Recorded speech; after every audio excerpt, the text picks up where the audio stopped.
Hello again, Struckpuff. Today I'm bringing you another build video for Torchlight 3, and this one is for the Bane Dusk Mage, which I've decided to call Venomous.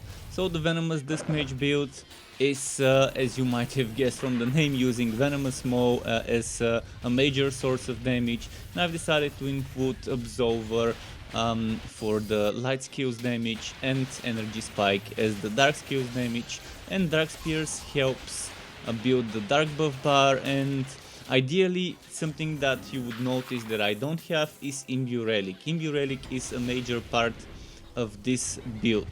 With Imbue Relic you would be able to recharge your energy fully every 60 seconds, and if you add Frostwall with another one of the items from the set, that gets it down to 30 seconds, and with the passive bonus from Dark Spears we get another 10%, so you can get every 24 seconds full energy recharge for extra spamming Venomous Maw with the Egg of Mayhem to trigger extra other equivalent skills from the other relics. In general, the damage would be pretty good, pretty decent, and I normally don't do this because I think it's pretty cheesy mode, but I've decided this time to include Consecration and Spirit Well.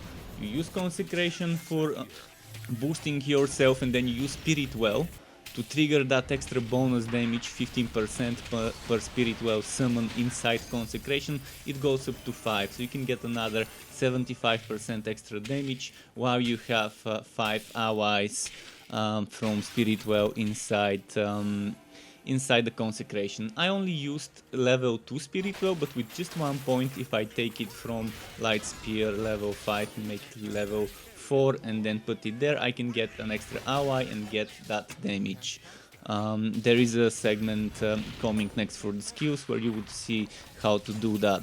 So yeah, I think it's a pretty good build. It could be very solid in terms of damage, not as much as survivability, but the damage is real and I hope you like it.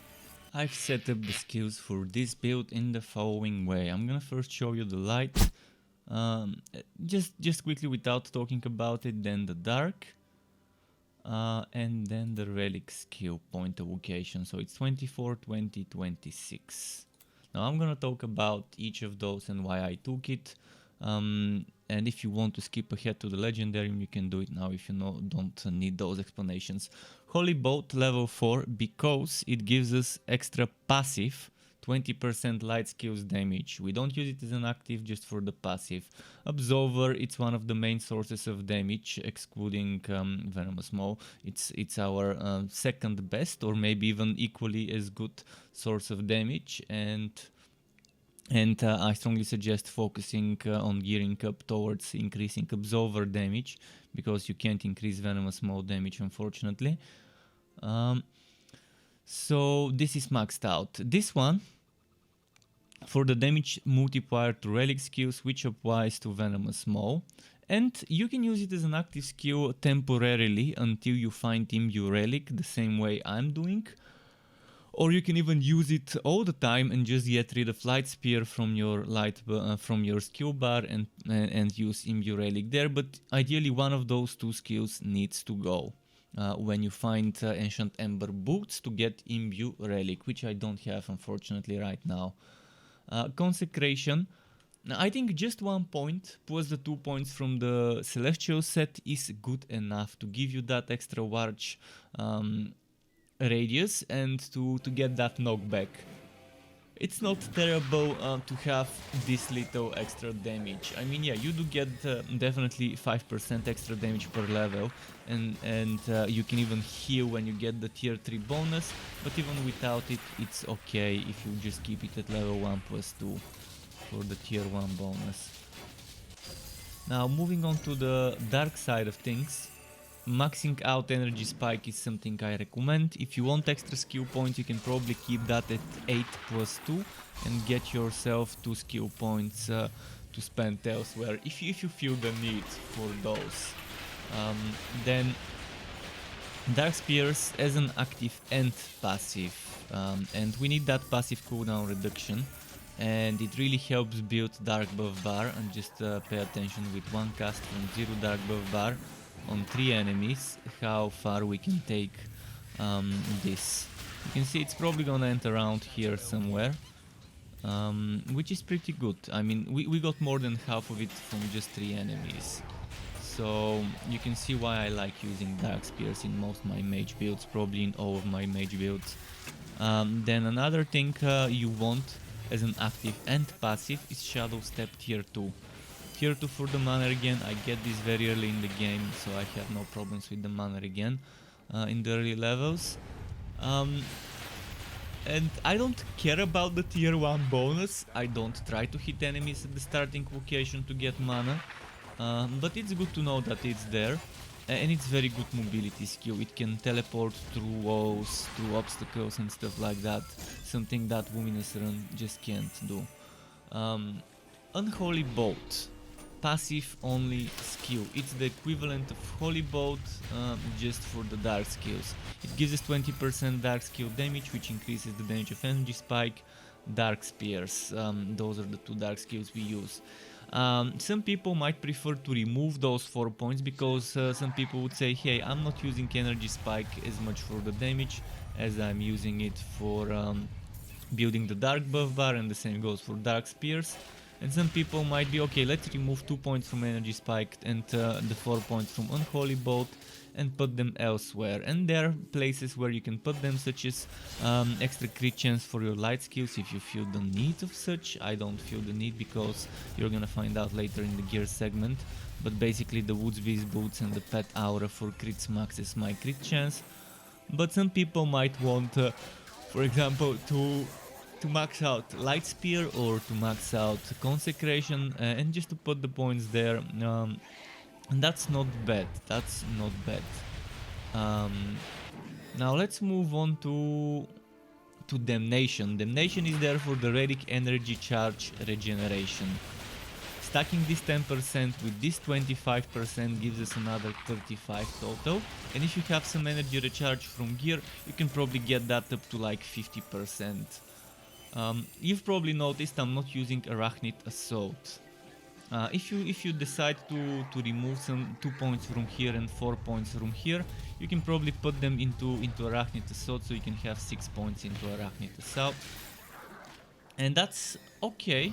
It means you have to sacrifice this and this. One of them for Imbue Relic, the other one for Arachnid Assault. But it's still okay, it's still a version of the build, and you should have seen various versions of how to set up the skills on your screen by now. And that would be one of the versions. You can see here in the relic side of things, maxing out Venomous Maw must have no compromise here. Spread of Death, I strongly suggest maxing that one out, and I strongly suggest Energizer. I recommend not to compromise from those things. There are other builds but with other skills, but this one is not one such. This one is all about generating energy, spamming Venomous Maw, so you can take advantage of the Egg of Mayhem. And speaking of the Egg of Mayhem, I think it's time to move on to the Legendarium. The ideal setup for the Legendarium, in my opinion, would be Egg of Mayhem must have no compromise, it must be there. I don't suggest wearing the Egg of Mayhem because we want to take advantage of the Frostwall Arctic Armament set. Then another thing that, in my opinion, ideally when you have the Ancient Ember boots for Imbue Relic, must have in my opinion would be the Lil General. So you can take advantage of that extra damage and damage reduction and casting speed. And that means Woods Beast Sandals would have to go. Right now I've got the Woods Beast Sandals, but ideally here on the other SWAT you would either have the Celestial Boots or the Ancient Ember Boots. And if you're wearing Ancient Ember Boots, there are only 2 choices of what to get if you want 3 pieces Ancient Ember. Let's say you have Ancient Ember Boots, which I can't show you right now, unless I go to the Legendarium, which I will in a moment. So let's say you put Ancient Ember Boots, you put Ancient Ember Gauntlets, and then you would have to wear Ancient Ember Chest, which means you're already fucking up with the build, because it means you have to swap the Celestial Cuirass, and gauntlets, and it's a no-go in my opinion. Only the ancient ember boots should go there, or celestial boots if you don't have good road ones from the celestial to wear. So my ideal setup would be celestial mask here, celestial cuirass here, celestial gauntlets here, celestial pants here, and here either celestial or ancient ember boots, whichever is better road.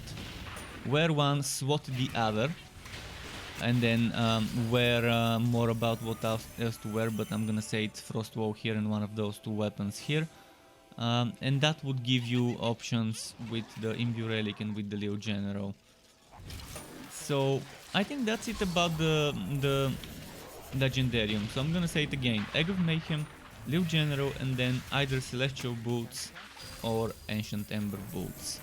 Next we're moving on to pet skills. I think it's a must-have to have the Deadlier Strikes aura, especially since in the final version I won't be wearing Woods Beast Sandals, meaning that 25% crit chance we would really need to get extra crit chance from items to make up for it. If you somehow decide to sacrifice the Celestial Boots or the Lil General, so you can get the extra Wood Beast Sandals in the Legendarium or equipped, that's fine, but I wouldn't suggest it. Ideally here you've got Zoomies, you've got Healing Friendship, and you've got Battle Cry. Zoomies goes very well with attack speed for pet from items, and it helps with such thing as Token of Invigoration to reset the cooldown of Healing Friendship and of Battle Cry. So that's my suggestion, that's the way I like it. You might want to rework those however you see fit. I really would want to use this, but it's just broken still. I can't get it to trigger. And I want to test this, but it's also broken and I can't get it to trigger. But maybe with the next update we're gonna see those two fixed, and then things might be okay to test those, to experiment with those. Now let's talk about the items for that build. Here we are at the gear segment. I'm gonna quickly talk about what items you want, and after that I would tell you what affixes you want. As I said in the previous segment, there are 5 celestial pieces of equipment that are good for this build. Mask, I think must wear. Cuirass, I think is a must wear. Gauntlets, I also think must wear. And Celestial Pants, not a must wear, you can go without it. This 50% increased harmonic form buff only gives you 25 extra damage, but that's still good damage, it stacks with the other sources. Harmonic form mana regeneration buff 50% means 25% mana regeneration in total. So if you think you don't need 25% mana regen and 25% damage while you have harmonic form up, sure, remove those, wear something else, but ideally you would have Celestial Mask, Celestial Cuirass, Celestial Gauntlets and Celestial Pants equipped, and either the Celestial Boots here or in the Legendarium. If it's Celestial Boots in the Legendarium, that means you will be wearing Ancient Ember Boots. Vice versa, it doesn't matter how you do it, but you want one of the two, Celestial Boots or Ancient Ember Boots here. One equipped, one in the Legendarium. Let's just show you what the Ancient Ember Boots are. This thing that gives you Imbue Relic. Imbue Relic is a skill that just refills your energy. So let's say you have full energy, you dump a bunch of those, and then you boom, press Imbue Relic and it gives you a full charge. So you can keep spamming, and it triggers Lil General, which gives you damage reduction, damage and casting speed. So in general, it's just amazing, and I wish I had it to show you. Right now you're seeing something strange why I'm not wearing the Celestial Mask, and that's because mine is level 36 and doesn't give defense, only a little bit of electric. So I intentionally unequipped it for now and put it in the Legendarium, but ideally it would be something I'm wearing. Now here and here you would want Frostwall, and Frostwall, another thing that just couldn't drop for me, I couldn't show you, if I'm not mistaken, I still haven't found it. So you want Frostwall, and then you want either the Glacier's Edge, which looks like this, or the North Mace. So you would want the Frostwall, and that gives you, I'm gonna show you what it gives. It gives you 25 cooldown for item granted skills, and with the set bonus that's 50%. So it's great because Imbue Relic from 60 seconds, the Frostwall makes it to 45, and with the set bonus to 30 seconds cooldown. And on a Dusk Mage, if you add those 10%, that gives you a total of 60% cooldown reduction. So from 60 seconds it goes down to 24 seconds cooldown. So every 24 seconds you can refill your relic energy and activate Lil General, which for 8 seconds gives you damage reduction and casting speed. So it's great. It is just a great synergy. Synergyception. I guess you're synergizing one thing with another thing that synergizes with a third thing, and so on. So whether you're using North Mace or Glacier's Edge does not matter. As long as you have one of them, you're good to go. Whichever is better rolled, whichever gives you better stats, use that one. If you don't have the Frostwall, don't use them until you get it. So normally when I'm farming, I'm using a blue better rolled weapon, because those are, you can see the difference in the damage. And now let's talk stats and rolls and affixes. On the weapon you want something like here, flat damage in the middle, another flat damage in the middle, and since legendary weapons have one more affix, you can either try and get another flat damage. Good luck with that. I've never seen one weapon like that with 3 flat damages, or you can get crit damage, or even better, 3 levels to Absolver or more. You can see, I'm gonna quickly demonstrate 4 levels to Absolver, how much weapon damage I get. From 609 weapon damage at level 12 Absolver, it goes to 687 weapon damage. So that's roughly around, what, 20 something. It gave me 80,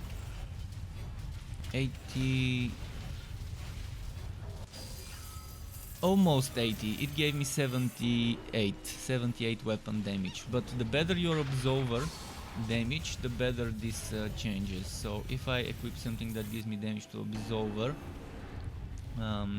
percent, like let's equip this just to show you. Percent damage to Absolver. So you see now Absolver is 708, and by equipping this, 708 turns into 800. So that became 92, and before it was 78. So the more percentage to Absolver, obviously the better the gains from 4 skill levels to Absolver or 3 skill levels to Absolver. And yes, ideally you would have that on the weapon alongside 2 flat damages, or you would have crit damage with 2 flat damages, or you would have crit chance.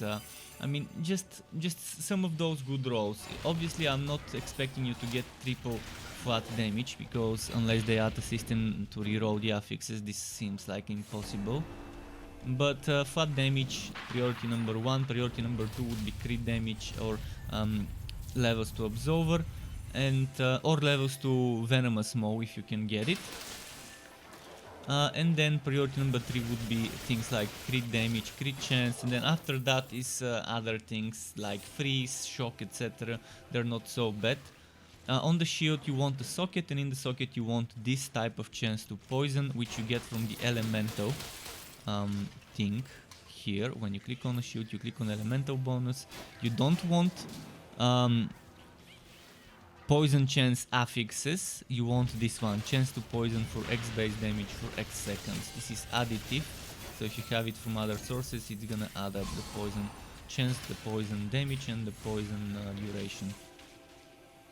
So other things that we should talk about is, as I mentioned, damage with Absolver. This is priority number 1 for the shoulder, for the chest, and for the leg armor. You can get it on leg armor, chest and shoulder only.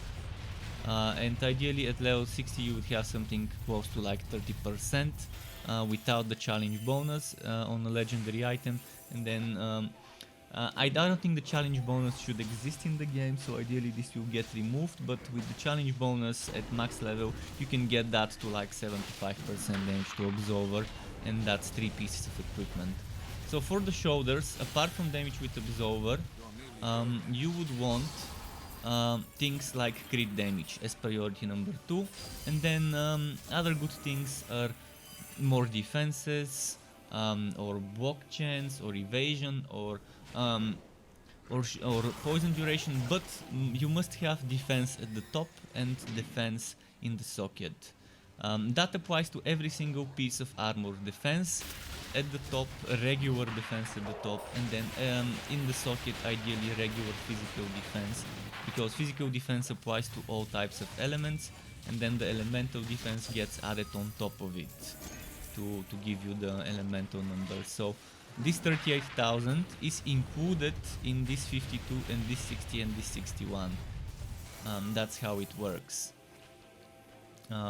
So that's priority number 1 for me, physical, and I try to get it as high as possible, and then I try to probably get at least one bonus of each other element from a row or a socket to mix and match.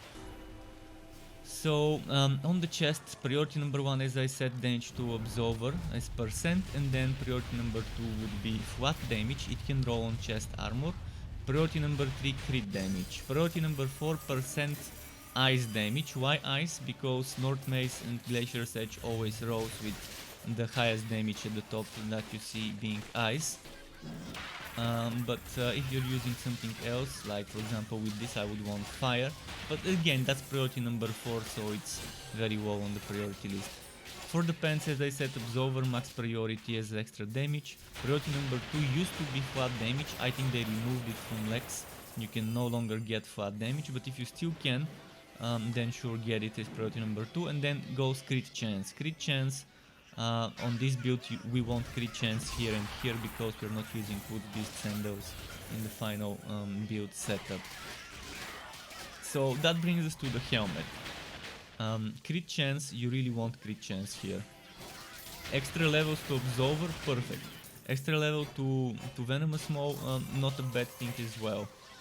But you want crit chance ideally, and yeah, if you get crit chance and then extra Absolver levels and then some extra defense, you've hit jackpot. And then for the boots you want crit damage as the main priority, and the rest should be some defenses, evasion, block, stuff like that. But you want crit damage ideally. That's what you can get. You can also get poison damage percent here and here, or ice, I mean ideally ice, but it shouldn't be on the top of the priorities. Now, what did we not talk about? Oh, on the shield you want defense at least 10,000 at the top with close to 15% chance to block, and in the middle more defense and more block chance is better than anything else. But you want the socket. For the pet stuff, Drought Neckband, Token of Invigoration, and instead of Phoenix Token here I use Token of Rapid Bartering, I just didn't have it to show you. In the token, from the socket you want faster cooldown for pet active skills on both tokens, if both have sockets. On the Drought Neckband, you on the socket put whatever you want, you can get cooldown on the socket anyways.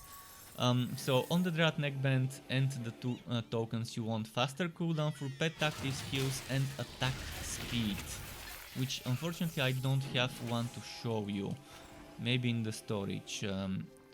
Pet attack speed, so this pet attack speed should be one of the affixes, and the other one should be faster cooldown for pet active skills.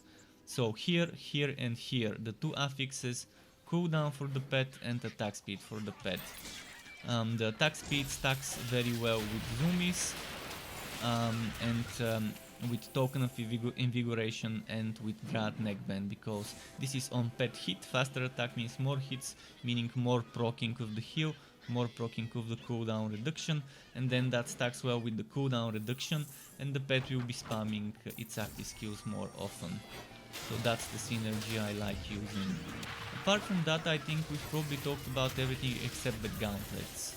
On the gauntlets, just focus on more defense, as much defense as you can get.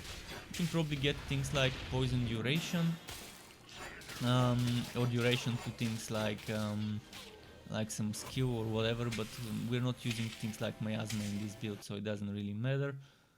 You can get crit chance versus poisoned targets, which is not a bad thing to get.